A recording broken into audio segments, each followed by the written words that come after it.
nag-breathe in.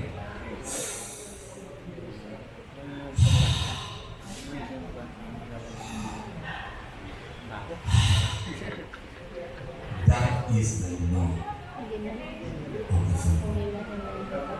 At siya po ay hindi pinag-aaralan. Kasi lahat ng mga sanggol na isinilang, Amerikano, Ilocano, Tagalog, kapag lumabas sila sa sampulan ng kanyang ina at pinapuwet, iiyak po ang sanggol. At isa lang po ang kanilang lumalabas. Uha! Uha! Uha! Uha! Uha!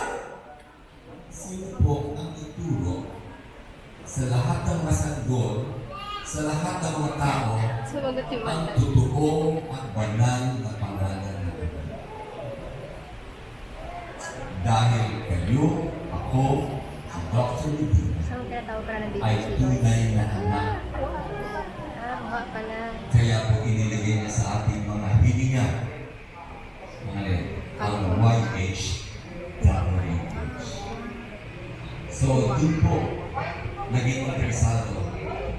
At in short, ang natutunan po ni Dr. Medina ay po, pangalan ng ama ay si Yahuwah. Ang ibig po sabihin na ay salvation, okay? Pero yung salvation ng God is my salvation, ang pangalan po na lumalabas ay si Yahushua.